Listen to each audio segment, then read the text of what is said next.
break it down now. Live from the SiriusXM studios at the beautiful Wynn Hotel in Las Vegas, Nevada. Swanky studios all year long.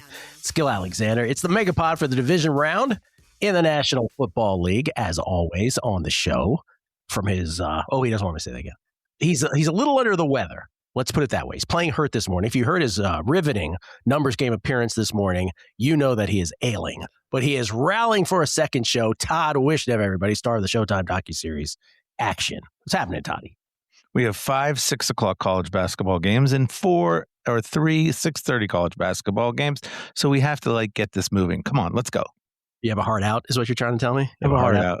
Man's got a heart out. Just got hard something else too, probably. All right. Will Hill at Not The Will Hill is the Twitter handle, host of the Shoulda Bet More podcast. Willie, what's happening? Gilly, I have seen people be asked for organs make less of a fuss than when you told Todd that the MegaPod was 4:30 Eastern. So I was not as bothered by it. Todd was extremely flustered, but we move on. Should be a fun show. Yeah. And your appearance this morning was energetic, and I appreciate that as always, just as a point of contrast. And this is one of our favorite guests. He does a regular season pod with us on the MegaPod every year now. And we are lucky enough to have him on the playoffs. One of my favorite Twitter follows in the NFL, if not my favorite. You can follow him at Clevta. That's Clevta. Cleveanalytics.com is where he does all his stuff. And he has a preview guide that he does at the beginning of every year that Kelly and I on a numbers game, we still reference for awards, the parameters that he provides for each award winner in the past, 20 of the last 21, 20 of the last 30, whatever the number is. But he has great parameters for those. It's Clevta. How you doing, man? I'm good. I think the last time I was on, I had to find my Wi-Fi was out, so I had to go find a local library. That's right. The MegaPod. So back at home in my home office in a little better conditions. So I appreciate you having me on, though. Appreciate you doing that last time. I know it's tough to multitask with a Dewey Decimal System and this podcast at the same time. It's a very, very fine effort out of you. You look great, by the way, but you really slimmed down. I've lost 30 pounds since April. I appreciate you noticing, though. You can totally see by the logo. Have you really lost 30 pounds since April? I have, yeah. See? I wasn't really overweight, but it was the highest I've ever been, and just more health conscious. And I have 2 young kids, 5 and 2. So for the last couple of years, let myself go a little bit. Will knows about this when you start having kids, and it's just you don't have the free time and to eat healthy and work out. So finally made conscious effort to do it and lost about 30 pounds. Cleve, he's 4 kids, and he's just, he just eats nonstop. He doesn't. And also, he didn't let himself go. He did the next level after that. Cleve brings up a good point. Those always leftover chicken nuggets or goldfish. Yeah. There's always there's always stuff to clean. There's always extras, which can be challenging at times. And what are you going to do? Not eat them? I know exactly. how it goes. By the way, I met Cleve in live and in the flesh. Didn't look large at all to me. It looked great, man. Looked well. I don't know if that was mid weight loss. That was about at that point. 20. It was about 20 of the 30 pounds was already lost. Okay. So isn't it amazing how I was able to figure that out, even though I have never seen the guy? That's you're an incredible man. Some of you should start calling me that guy Oz Perlman. Let's make everything about you. Why don't we do it that way? Okay, let's start. I think we did. Wait, and before we came on, Cleve, did I hear you say you did a spot in Pittsburgh today? Is that what I heard? No. I said I only came on to listen to Todd do a special occasion Pittsburgh Steeler accent because of in honor of Tomlin after all these years. I mean, we can't let this show go by without having special Yinzer Todd make an appeance. So it's kind of funny Yinz bring that up, and that I'll tell you why it's kind of fun. I was at the grocery store, and the lady who says the Rooney's all shop there, she told me a real whopper of a rumor about Mikey Tomlin. I won't say it here, but I'm just telling you, that's a for reals. Is he no longer going to be the coach? Was that what the big story was? I thought already he was gone, wasn't he? I know, but I thought that was the joke was. Do you really have a rumor? Is there really a rumor, Todd? Who knows what she knows? She doesn't. I don't know what she knows. But the Rooney's do shop there.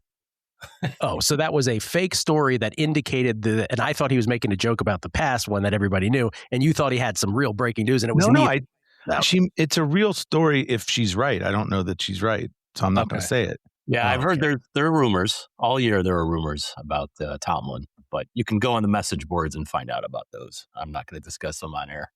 Oh, really? Ooh, yeah. I didn't know anything So about. maybe she's right. Yeah. Are they're too sensitive to talk about here? I have to go to the message board? Okay. Yeah, you could go. I'm not going to. Someone mentioned it a few weeks ago, and I just kind of like, I Googled it. You could Google it and see, or even go on Twitter and do a search for Tomlin. This is a good podcast where we tease rumors and then we don't follow through with them. I love it. Look, I don't think Jens should be sullying the name of Mike Tomlin in that. It's kind of wrong. Mike Tomlin, as the Steelers look for their fourth head coach in history, it was Chuck Noll, as you know this, Todd. I don't have to tell you, Yinzer. Noll for 23 years, won 4 Super Bowls. Cowher for 15 years. Bill Cowher won 1 Super Bowl. And Tomlin for 19 non-losing seasons with 1 Super Bowl title as well, but also with the 7 straight playoff losses to close it, the last 5 by double digits.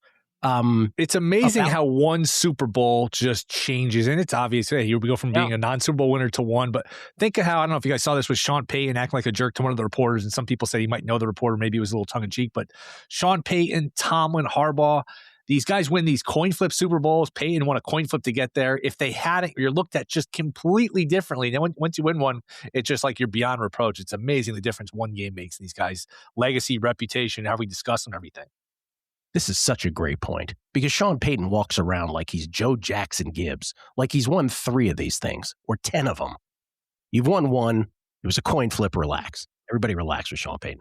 Though, listen, he coached up Bo Nix far beyond anything I could have imagined. I want to get, before we get into our picks, we're only going to do 2, right? Divisional round, we only do 2 picks, right, Todd? By the bylaw? We only, Yeah, 2 by the bylaws. Okay, before we do that, and I want to get Cleve's thoughts on some of the awards because he does the parameters in his Pro Football Guide. So curious how he thinks these are going to go.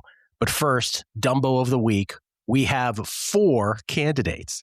4 candidates. I'd like you all to chime in on which you think was the most egregious thing in all of these. 1, Sean McDermott for famously not kneeling and taking time off the clock so that the Jaguars had less time to work with in trying to either tie up that game with a field goal or win it with more.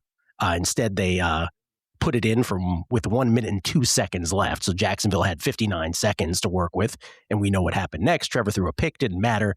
Sean McDermott, candidate number 1. I will chime in after you guys do on that because I happen to think that was not a bad move. San Francisco, Kyle Shanahan went up 23-19, decided to kick the extra point and not go for 2, and then Pinheiro ends up missing it. Didn't come back to hurt the Niners. Candidate number 3, Mike Vrabel. Will and I talked about this on Should Have Been More podcast.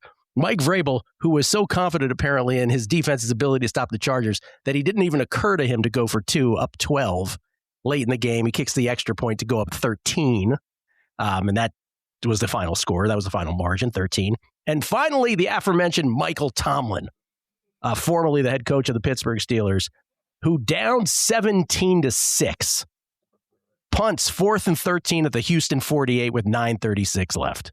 Those are your 4 candidates. Cleve, who's the dumbest of the dumb there?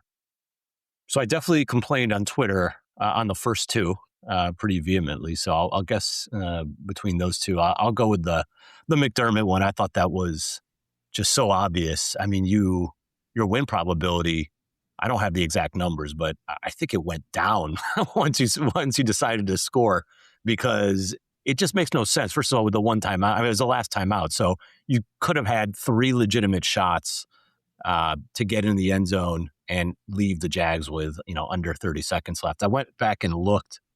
Josh Allen from 1 yard away. What do you think his conversion rate is for this season and for his career? If you had to put a percentage, 85%. 1,476%. Will is exactly right. He must have looked it up. 85%. I did not look it up. Yeah, and his career on 182 plays is 85% first down rate. This year is 89%. So you're talking about literally, I mean, it's automatic. Like we watched that game, we know. And even if it was the worst case where there was a legal motion or legal movement, that would stink. But I still feel pretty confident with three plays that you'd be able to score. I just think that with Cam Little on the other side, perfect weather conditions, a guy who can, literally kick it from 70 yards away. You just had to not score there. So I'll go with the McDermott. Can I ask a question? Because you are no doubt correct. And we all in the moment knew that was the optimal play. But putting myself in Sean McDermott's shoes, the flip side of that, of course, is, good God, if we kneel this, right, and it gets down to, so it gets down to what, 25 seconds, because they had all their timeouts, Buffalo did. So at that point, it shifts from we're going to let you score to we're not going to let you score. And then God forbid, let's say you get stopped on one down, then you commit a false start, right? You know where I'm going. The downside, the human downside of that, because even though you are absolutely correct in the probability, I can see how the human downside of that totally informed his action. And when did we go from? But wait, that's the problem with any fourth down or any 2-pointer is always the negative bias. You only think of the negative. You never think of the positive. Everyone's always like, what happens if you don't get it? Well, why is that the case when it's an 88% chance you're going to get it based on history here? So clearly risking anything you do, but right. In this case, the numbers are in your favor.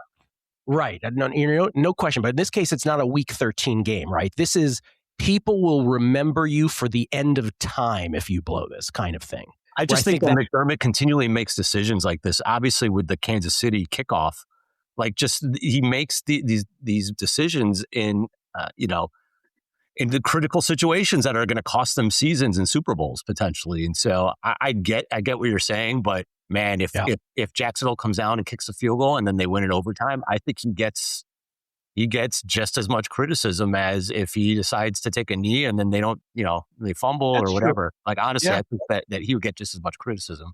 So, an interception there was such a bailout. I almost felt like I had the under, so I did not want overtime. So that was probably another reason why I was so upset that they weren't just taking it down. But I had OT plus 600. Oh, boy. Yeah, I had under 52. So I was like, man, I do not want OT here. And I was just furious that they even allowed that opportunity. I don't want to belabor this anymore, because you're right about he would get guff also if he did it and then they got the field goal and then let's say they won it in overtime. You're right. But I do think losing by inaction has a certain oomph to it that losing by action wouldn't have. If I take it even one step further, if that makes sense, like the notion that I'm not disagreeing with you, but I'm just saying that would have been the max guff that he would have taken if he had not put it in the end zone and then they had lost. He might have gotten fired in either case. Yes, you're probably right. You're probably right. I really think he would have had a chance to get fired, especially with Harbaugh out there. The only other thing in either case. The only other thing I want to point out is that if Todd had guessed 85%, we'd still be hearing about it. With Will, we'd move on the show. So we'll point that out as well. Todd, which one did you think was the worst of those? Well, obviously the Vrabel one is ridiculous, because what do you gain from 12 to 13? I just don't even understand. And I see what was his explanation? I sent you guys his explanation. I was more confused after he started talking about 8. There was an explanation there. Right? He started talking about 8 points and a field goal. I'll find it. Cleveland, it was ridiculous is what his explanation was, and he should be embarrassed that he even answered like that. Now, I happen to like Vrabel, but there's zero answer for that. It's ridiculous. Now, by the way, the thing about the McDermott, I believe, and I'm not going to disagree with that, but it used to be, at least up until this week, we only did the thing falling at the 1 for a field goal, not for a touchdown. Now, and I understand the stats be what they are, but that has never been the issue in the past. Am I wrong? Yeah, I'm going to push back. Mike Vrabel did this same exact thing, because I was on the over in that game, Tampa, New England, earlier this year. It was before the half, so it wasn't end of game, but they got down to the 1, and there was, again, it could have run he took a knee essentially at the 1 and ran down the clock so that they would essentially control the end of half. He didn't want Tampa to get the ball and come down and obviously get in field goal range. So he essentially had Drake May, go down to the ground. Now, funny thing is they didn't score until 4th down, and they had to throw the ball to get in. I think it's a different case. We've got Josh Allen, who's just an automatic, And you're saying it's 85% that if it's 1st and goal at the 1, they get in. That's what you're saying? Not 1st and goal, just any 1 yard to-go situation for Josh Allen, he's converted 85% in his career, 88.5% this year. Like, he's an automatic. Like, especially when you get 3 shots, it's impossible for him not to get at one of those chances. So now, if you're saying it like that, that's even more likely than a short field goal almost. yeah, I mean, he's automatic. Like, when do you see Josh Allen ever get stuffed on a sneak? And that's the other thing. Look, if you're telling me Aaron Rodgers in that situation, no, I score, right? Like, I try to score. But if it's a guy like Allen or the tush push with Philly, like, those are probably the 2 cases where I would, in this case, take I would go down at the the half-yard line or whatever it is, because it's just such an automatic. That was such a specific case for him. Until you get a false start. Well, okay, but the game's not over. I mean, first of all, the odds of a false start are, 5%? And then even in that case, you still have 3 shots to get 5 yards. Like, it's not like it's a death sentence. So I understand that part of it, but like, what is more likely, getting a false start and then not scoring on 3 shots, or scoring and then having Jacksonville get in field goal range with that much time left? I think Jacksonville in field goal range is way higher of a probability. Yeah, that's probably true. Than that. So. I totally, I'm not disagreeing. I think you're 100% right that the win probability is that, but I do give some grace. The reason I don't choose McDermott, it's a human element. I get it. Yeah, give some grace. That's not a halftime. It's not an end of game in a regular season. It is a playoff game that, man, if you blow it that way, I just think it's not the rest of your career. I think it's the rest of your life when you walk around to the grocery store. He's Bill Buckner. Yeah, he's like coaching Bill Buckner, even though it is he would have done the right thing. I'm with you. Are these people thinking about that right now who are passing me in aisle 7 kind of thing? Will, what do you think is the worst? I'm just going to read, I think it's a Vrabel one. I'll read the quote. I'll see if you guys can make sense of this. Question: how much of a consideration was a 2-point conversion after going up 15-3? Here's Vrabel's quote when I just retweeted this. Yes, obviously some thoughts there. Just thinking that maybe we get a couple more possessions where the field goal could probably get us to 8. Could have easily done that. Proud of our guys. The sudden change all night. Situational football was really good. What the fuck does that mean? What does that mean? I mean, I understand all of those words individually. I just don't understand them all strung together like that. What is that? He might as well have said halfway through, he might as well have been like, by the way, I love Arby's. Like something that has nothing to do with the answer. By the way, we didn't pick, none of us picked Kyle Shanahan. Mario Cristobal was in the same exact position to go up 6 with a 2-point conversion. And he also kicked the PAT. And both times I was like, what is going on? Like, I understand it. I mean, the odds of it even coming into play are very low, but there's no benefit to kicking the PAT. And of course, they miss it on their end. They don't just give you points when you quote unquote take the points. Like, I always, that's the biggest pet peeve of mine from people on Twitter and analysts on TV talking about taking the points. Like, they just give you, like, okay, ref, I want to kick a field goal. Okay, here are your 3 points, or here's your 1 point. Like, that's not how it works. The chances of missing that kick are actually factored in these decisions, whether to go for 2 or, kick the PAT, et cetera. So it was just interesting that in the same week we had this, the same exact decision, and neither time they went with the optimal decision. I'm going to go with Vrabel edging Tomlin. Vrabel, for all the reasons we stated, like there's just no reason not to do it. Will had the best line when I brought it up on Shoulda Bet More. Will said, it was a great analogy. You said it's the equivalent of like just not bothering to lock your doors at night. You live in a safe neighborhood. You just, I don't need to lock my car. There's no break-ins in this area. We'll be fine. What was the second option, by the way? Tomlin, Vrabel, the first Shanahan and McDermott. Yeah. So nobody, Ben Johnson going for it 4th and 4 in his own 30, whatever.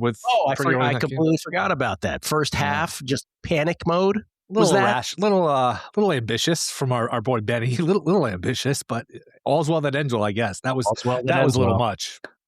The reason that Tomlin is a second and not a first to me is because that was by all indicators. I mean, look, 4th and 9 in plus territory. No, pardon me. 4th and 13 at the Houston 48, down 11 with 9:36 left.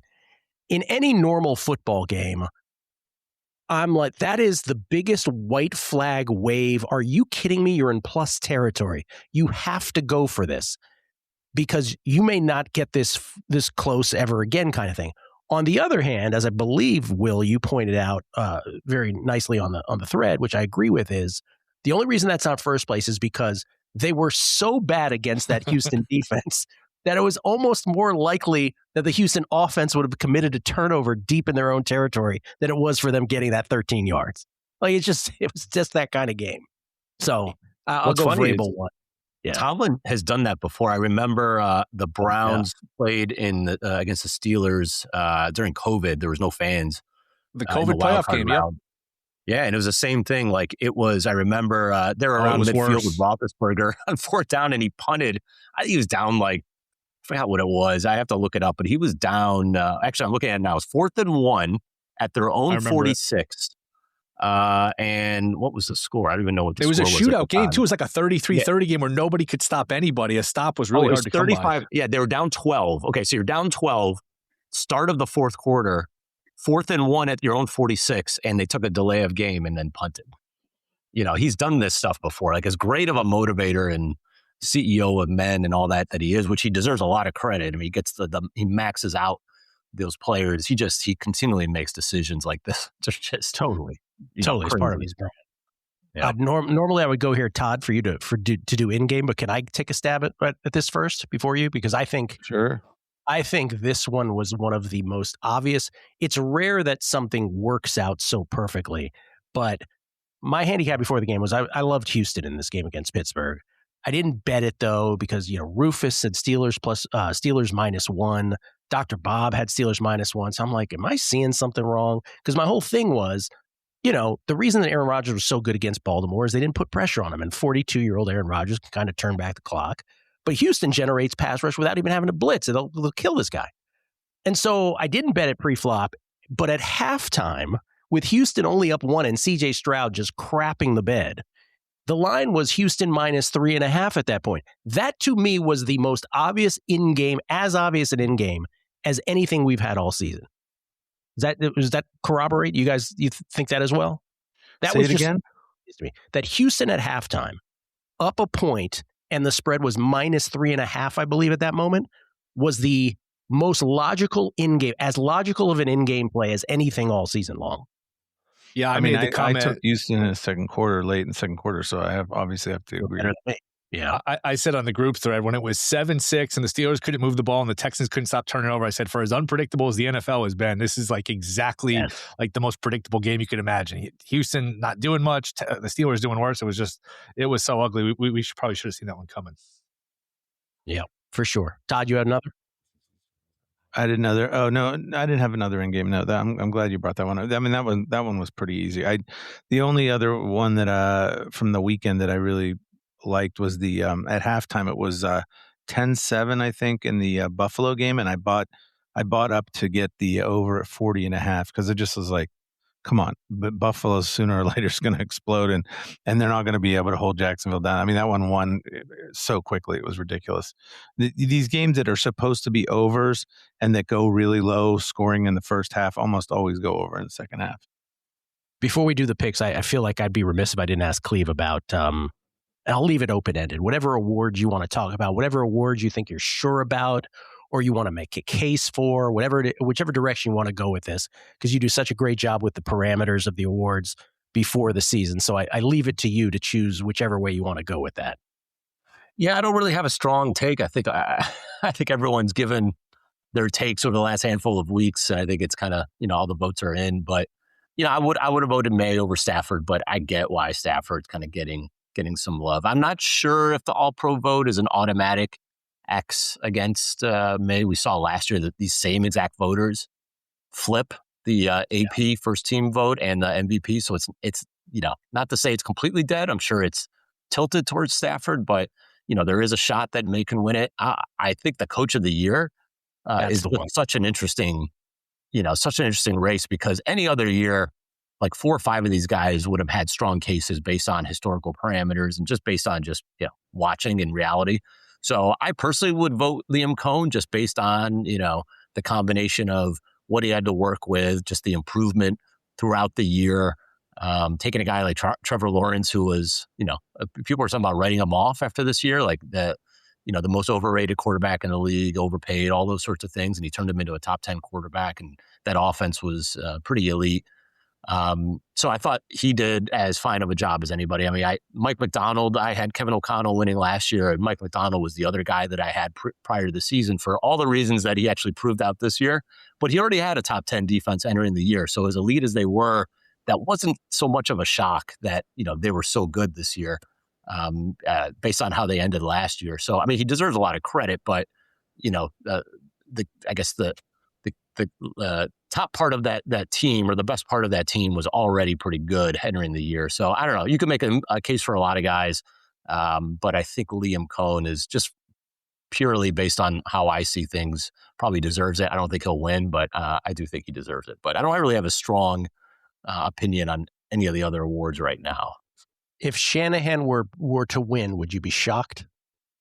Yeah, just based on how the season ended with that loss to Seattle. I don't think I know that obviously with the injuries and all sorts of things, overcame all that. But, just the way they ended against Seattle. I mean, that run at the end of the year, I bet Seattle in that last game, and that was purely based on, I thought that San Francisco was overvalued going into that game. They had played, teams like the Titans and the Browns, and just a lot of bad defenses to really inflate how that offense was looking. So I thought that was a little bit much. And then, facing Seattle, they completely shut them down. So, I think he deserves credit, but, just not enough to win it. So I would be surprised. And again, based on my, history, where it's kind of like the most improved team award, right, and it goes to a team that wasn't expected to really outperform. They were supposed to win the division. They were favored to win the division. I think 10.5 was their win total. So it's not like, I know there was injuries during the season, but you did have McCaffrey for the entire year. You did have Purdy for, most of the year. He had a really good backup in Mac Jones. So it's not like they had nobody. The defense stunk for that's where all of the injuries came, and they were bad anyway. They just, outscored teams. So I'm not sure he gets full credit for that. But again, it's a really good year by him, and a good case, but just not good enough. It's going to be interesting to see, with 50 humans voting on this, just 50 votes for all these awards, how splintered Coach of the Year will be. In other words, the winner will get how many first place votes? Could be like 10 for all we know. I mean, Vrabel probably ends up winning it, and anybody who doesn't vote for May will automatically vote for Vrabel, I think. I don't think you'll see a lot of double up there.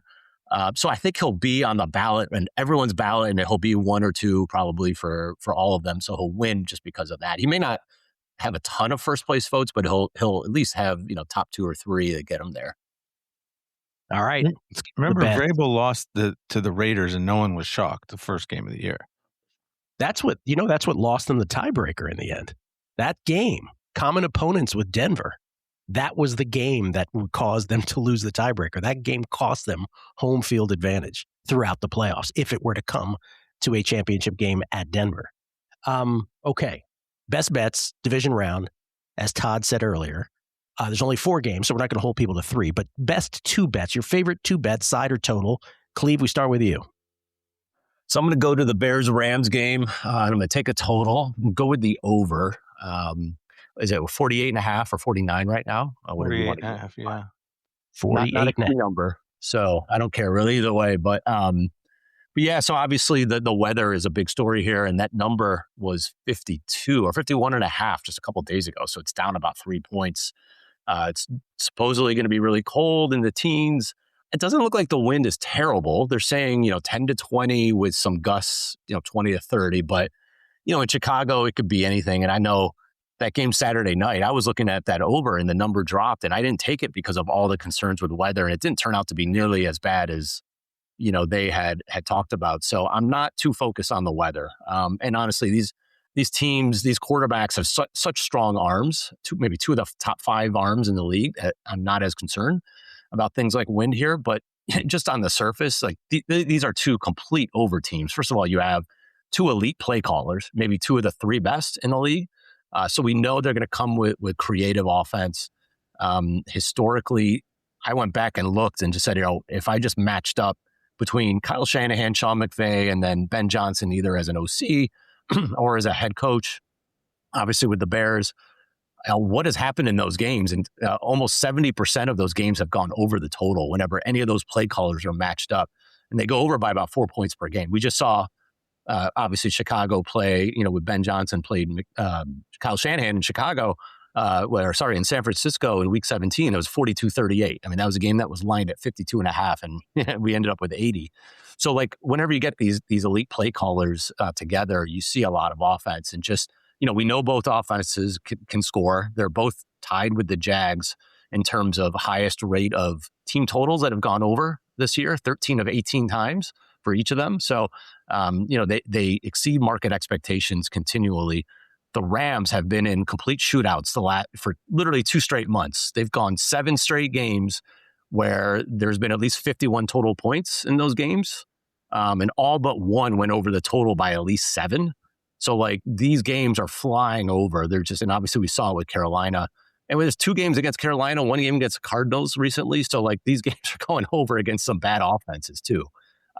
So I do think from that standpoint that both of these teams are exceeding market expectations. And then defensively is really, the big story. The Bears have been a mirage all year, really relying on turnovers. If you exclude turnovers, they're 30th in EPA. They've got major issues at linebacker. They've been devastated all year with injuries, and they just suffered a major injury to TJ Edwards, who's by far their best linebacker. It's actually second on the team or on the defense in PFF grade, 8th lowest missed tackle rate among linebackers in the NFL. So, that's going to be a big, big loss for them over the middle of the field. McVay likes to target the tight ends. He'll go multiple tight ends with Parkinson. Hopefully if Ferguson plays, Higbee, use a lot of motion to confuse those linebackers. So I think the middle of the field is going to be wide open. And then just the Rams, I think the undertold story of late is the Rams defense has fallen off a cliff. Since week 12, they've allowed the second highest explosive pass rate in the NFL. And again, this includes 2 games against Bryce Young and 1 against Jacoby Brissett, 1 against Kirk Cousins. Like they're not facing the top of the top. Like they're just allowing a ton of chunk yards. And the Bears are top 5 in explosive pass rate on offense. Even if the weather or the wind is a major concern, these teams are 1 and 2 in success rate on the ground, and top 3 in adjusted line yards generated. So their offensive lines create holes. So I think they're both going to be able to move the ball no matter what game state or conditions we're in. So I think we're in for a shootout. I don't think the weather, is going to be that bad where it deserved this much of a downgrade from the open. And we've seen, I actually tweeted out earlier, just sub 20 degree temperature games in the playoffs. About 60% of those games have gone over the total. So it's not like, that we see suppressed scoring to the extent of, what the market thinks. So I'll take the over in this game. Yeah, right now the weather forecasts game time, or at least sometime during the game, single digits Fahrenheit, winds up to 16 miles per hour. So you know how that goes. Could be worse. We'll see if it is worse. Weather forecasts. We'll see if that plays out. Low 6 degrees towards the end of that ball game. So the over 48.5 for Cleve on that one. Todd Wishnev, ladies and gentlemen, not only the star of Showtime's docuseries action, but as I said this morning, one of the top 10 players globally on the ATP Tour, over 300 pounds. Todd, what do you think you're ranked? Like 7th or 8th now? Something like that? Something like that. Now, the thing is, Cleve, I think I mentioned this last week, and I said, people don't realize how often the Rams get to 35 points. And Gilly was like, what are you talking about? Everyone. Anyways, I still contend people don't realize. Do you remember that, Gilly, when I said that? Not at all. No, not at all. Oh, okay. They get to 35, their opponents get to 35. No, the Rams get to 35 all the time. It's like, why would I be surprised by that? No, I was making a joke that like people don't realize, but what? Anyways, forget it. The point is that I kind of like what Cleve TA is saying, that it's going to be hard to keep a Rams game down like that. I mean, the Rams are going to get their points, and so anyways, on my pick, I guess I'm going to go with the Bills. I just think that Denver's been a mirage the whole year. I mean, I just keep thinking of like almost losing to the Giants at home, 11-10 against the Jets, I believe was the score. They got so many games where like it's just very unimpressive. And now you're asking, I mean, Josh Allen, it's freaking Josh Allen. I just feel like sooner or later he's going to get over the hump. And this would be, a perfect year for it, where there's no real, dominant team. And especially because everyone thinks, oh, well, they stink. And they do stink on defense. Don't get me wrong, they do. But I'm not impressed enough with this Denver team. I just, they beat Vegas by 24-17. I mean, they beat Washington. You ever heard of this Washington team? They barely beat them 27-26, if anyone remembers that one. I took a nice keister shot on that game. I remember that one. That wasn't fun times. They're just not that impressive to me. And I just feel like, it's the playoffs now, man. It's the playoffs. And if, we're talking about practice, we're talking about playoffs. We're talking about playoffs. And I just feel like it's Josh Allen and it's his time, to come through this AFC. And I'm just not impressed enough with Denver. So just give me the Bills. What is it? Bills? What's the line now? Right now, I'm seeing plus 1.5. Yeah, give me the Bills plus 1.5. It's crazy. That was the one I guessed. I guessed Broncos -3 Sunday night. Will's like, "Oh, you're gonna be shocked by this line," and I was. I couldn't believe the Bills were favorites. Now it's halfway towards me at this point, where my original guess was. That's about right though. Broncos -1.5, I would say. Will, what's your first? I'll go Bears plus 3.5. I hate doing this where I'm against the team one week and then I jump on the bandwagon the next week. If you're not there for the wedding, don't be there for the funeral. That being said, and it's funny because this is a 15-point game. We were talking on the group chat. I said, don't put the Packers into the next round yet. This is far from over because remember, I do have the Packers on the MegaPod and I had the Packers more than in the MegaPod. That was an expensive collapse. I still can't believe that meltdown from Green Bay last week, but I just think Chicago, this breaks perfectly for them. Stafford with a sprained finger, maybe he'll be fine. Maybe that affects a few throws here, especially playing in 0-degree weather. So you got an LA team playing outdoors. You got a quarterback with maybe a bad finger. You got the home team getting 3.5 points with that. That hook could be the key. If you're down 10 late, you could certainly see a backdoor situation. In the Rams, look, I know everyone consensus best team. That defense is not a championship level defense. Look over the last month, 6 weeks. They gave up 30 to pretty much everyone. They gave up 30 to Carolina twice. They gave up 27 to Atlanta in a loss. The Lions get 34 points, I believe, against them. They're giving up big time points every week, week in, week out. They are not good against the pass. I think you can move the ball on them. And Ben Johnson, obviously a well-respected offensive mind. So I will take the 3.5 here with the Chicago Bears. Bears plus 3.5. Yeah, that's still consensus. See some 4s, but 3.5 is consensus. I am going with the Houston Texans plus 3 at the New England Patriots. For all of the people loving New England crushing the Chargers, I'm of the mindset that most of that was the Chargers offense. The Patriots deserve credit, but the side of the ball that I think I did get right was, hey, look, the Patriots actually played a team on defense, and they ended up with 16 points. They actually played a football team for once. Again, not just the easiest schedule in the NFL this year, not just facing 61% of snaps, as Cleve pointed out in his chart, against backup quarterbacks or quarterbacks ranked 30th in EPA or worse, but a team that had the third easiest schedule, according to DVOA, since 1978. So they play a team, they score 16 points. That's a Chargers defense. Chargers have a good defense. It's still not as good as the Texans defense. So, and they ended up against Justin Herbert, who, listen, part of it was offensive line injuries. Part of it was nobody was open downfield, so the Patriots deserve credit for that one. But part of it was also Justin Herbert, this will get lost, in the first half was wildly inaccurate in this game. So in comes C.J. Stroud. C.J. Stroud could not have been any worse the other night against Pittsburgh.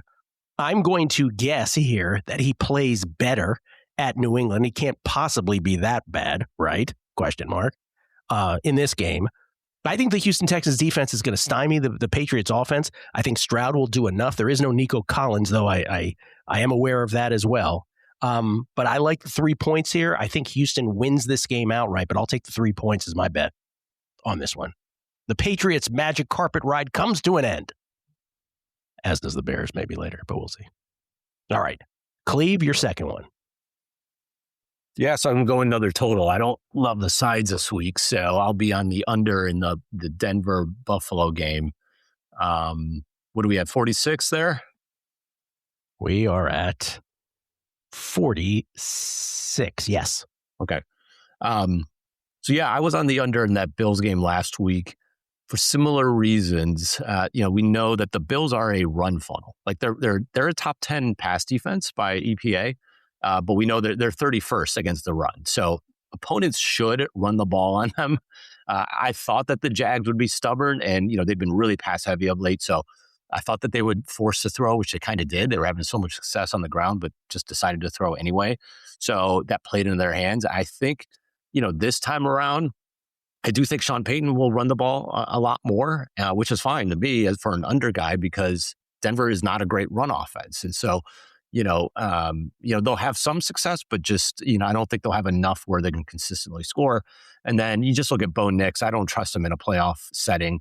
This year he's played a top 10 pass defense 4 times. He's played the Chargers twice. And this includes the week 18 when the Chargers played a lot of their backups, Texans and the Jags.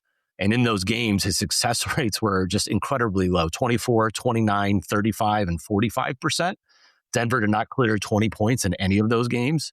And he just struggles against anybody with a pulse. So I think from that perspective, either they try to force a throw, and I don't think he's going to be successful, or they just go run heavy, which is great for an under with a total like this.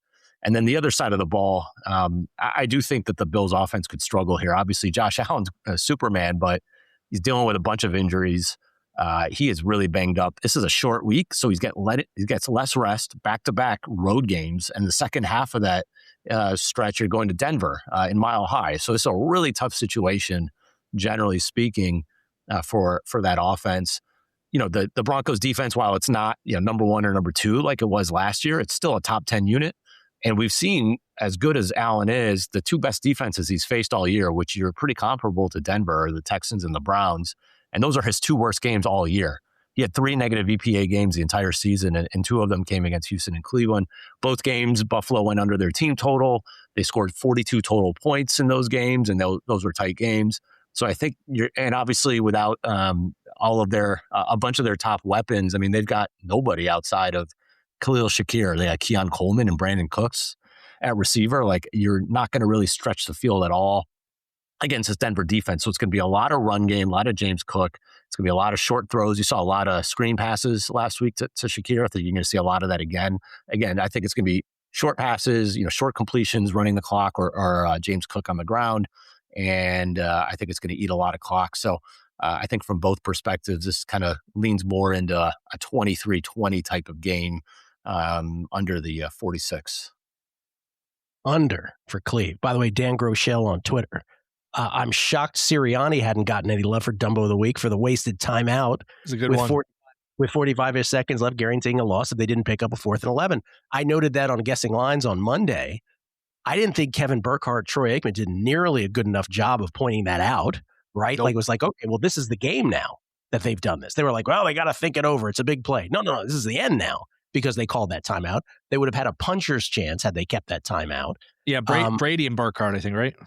Yeah. Brady and Burkhardt. Oh, Brady and Burkhardt. Who did I say? I thought you said Aikman. I don't know. Oh, I did. You're right.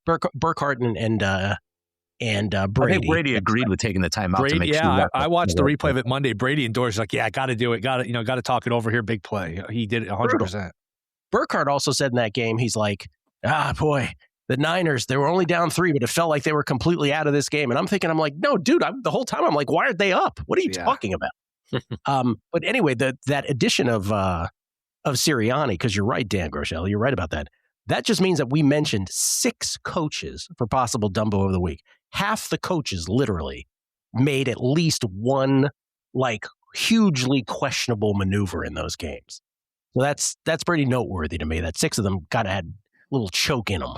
Some worked out, some didn't. Some got away with it as well. Okay, Todd, you're second and last. I'm going to go with the same one that you did, Gilly. Texans plus the 3. To me, that defense, that might be the best unit of all the units, offense, defense, of all the teams. That Texans defense is pretty damn good. I mean, that they, like you said, they get pass rush.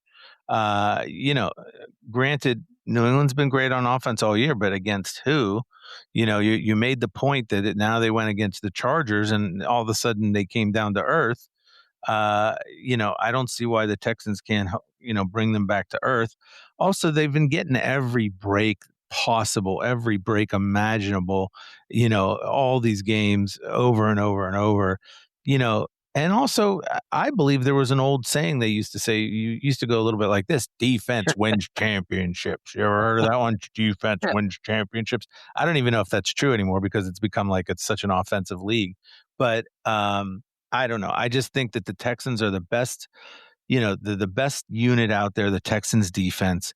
I think they're going to find a way to figure out how to slow the Patriots down. And 3 points is not an inconsequential amount of points in an NFL game. We're not talking about 1.5 here, 2. We're not even talking about 2.5. Or if you remember correctly, I told you of a lot of different scores last week: 16-14, 17-16. And when you do +3, now all of a sudden you've got a whole bunch more scores that can come in: 21-19, 17-15. It's a lot of scores can keep you inside that +3. And I won't tell you any more scores. You can figure them out on your own. But the bottom line is 3 is a lot of points, especially in a game where you're not. This is going to be just an absolute bloodbath probably if they play it the way Houston typically plays. So 3 to me sounds just a little too much to ask the Patriots. Also, it's the Patriots' first time in the playoffs. Let's be realistic. Most of the time, these teams that come out of nowhere, they don't just sprint right to the Super Bowl. They have like a little taste of action. They get a little taste, and then maybe the next year they come back for a little more than a taste. But I don't know. I just think Texans +3. It's just too many points. Excellent math on that whole capsule you just gave. Great. There's math. Another one. 19-16 gets you a push. That's a push number. There's a lot of numbers. Oh, there is. Drake May and Caleb Williams trying to match what Jaden Daniels did in his rookie year. They're trying to match it in their sophomore year, albeit on their home fields. Just remember the great Jaden Daniels from last year. That's what they're trying to get to. It's a little editorial. Sorry. Will, go ahead. Should have went with this one of my picks last week. I gave it out on other shows, but didn't use it on the MegaPod because why would I want to give her a winner on here ever? I'm going to, as you guys are giving scores here for Texas Patriots. Before you go, it's impossible for you to go 1 and 2 this week. Yeah, well, we'll see. I'll go under Texans Patriots. And I talked about this on the MegaPod, Gilly. I'd prefer like a first half under, a first quarter under, because I think the angle here is being conservative early. Coaches hate turnovers. All coaches hate turnovers, but especially defensive coaches. They want to, let's not lose the game before we worry about winning it. And just look back at last week. Stroud fumbled 5 times and threw an interception. May fumbled 2 times and threw an interception. I think all week, Vrabel and DeMeco Ryans preach ball security. Let's not turn it over. Let's not make an early mistake. We don't worry about the Texans scoring too many points. Let's not give them free points. And the Texans say, hey, we got a great defense. Let's not give them free points. So I think you see a little bit of a field position game early on. And anytime you're worried about not turning it over, you're just a little more cautious. So I think we'll see that kind of game. Plus, the Texans are just a perfect under team. They play really good defense, and they are limited on offense. You're dealing with New England outdoors here this time of year, which is good for an under too. So I know there's not a lot of meat on the bone. It's hard to stay under these low totals, but I'm going to stay with a Houston under here. I think, what do we got, 41 or so? So that's my second play. Houston, New England under the total. Is it 9 or 7? 9 or 7 or 7.5 now? What are you guys saying? 41 Depends what you like. Is it both? I mean, I got 7.5 earlier in the week in a bet, but what is it right now? Because if it's 7 consensus, I'm not going to take the Niners. If it's 7.5, I would. Willie, I like first quarter under in that Texans game. That's what I went with on MegaPod. Did you listen? Do you hear me say that, or you happen to like it too? Yeah, I'm with you. I think it's conservative early. Yeah, that might be a good no score first 6 minutes. That kind of game too. It might be and tie might be good also, Willie. Yeah, we'll give him 7.5. I know you like the Niners. We'll give Gilly 7.5. He's such a nice guy. Thanks, appreciate it. I would like to just question. We should review that. What's the review? Does it say 7 consensus? No. Review whether you're a nice guy. Okay. 7.5. I listen, I'm going to be the first to say this is more like a Bears pick from last week, where I prefaced it by saying, just call it a hunch. I think the Bears magic carpet ride, I said last week, lasts for one more week. Just a hunch here that the Niners get inside the number. And I don't have a really great case for this because Kittle is gone now. But Fred Warner, limited practice yesterday, so that's something, I guess. 85% of Fred Warner is better than 100%, maybe, of those guys that were in last week. That was unbelievable. The Niners quartet of linebackers who had barely played at all really comported themselves well last week in a way that I don't think anybody expected. I actually expect him to show up this week as well. Talk about Eric Kendricks, Curtis Robinson, Garrett Wallow, and Jalen Graham, along with maybe Fred Warner. So I think they keep this in the number. And I think Brock, listen, this is famous last words because we all had Brock Purdy for MVP at one point. Was it last year or the year before? I can't even remember. The year before. I am going, oh, dear. In Brock, I trust. And in Sam, I don't. I think the Niners stay within the number here. I think this is a close game. I don't think it plays out at all like that last Week 18 game where Trent Williams didn't play except for the very first play. I think Trent Williams is a massive factor that people don't necessarily quantify. So I'm going to say the Niners plus 7.5, which I bet on Monday morning as my second. Actually, that was going to be my second pick too. Oh, Todd and I are simpatico. Todd, who finished runner-up famously this year in the MegaPod behind the guest chair. But okay. did in fact beat you and Willie. That's a division point. It's a division win. Okay. Usually we do the last two questions. I will substitute one question, so we'll still do the last two. So we're skipping teasers, right? We're not doing teasers. Oh, are we doing teasers? I don't know. Do we have a teaser? It's not mandatory, but does anybody have a teaser that they're playing? Seahawks, Bills. Seahawks, Bills? If they're 7.5 and 1.5, go down to the 1.5 and go up to the 7.5. Those work for me. Yep, makes sense. That's the most obvious ones anyway. Seahawks, Bills, both on Saturday. Okay, final two questions. We're not going to do the biggest favorite, most likely to lose outright because there's only one of those. But we will do, if you had to bet three of these sides and passed on one, Cleve, which is the one you like the least on the side? I think Buffalo, Denver. I think it's a true coin flip. I can make the case for both. I don't.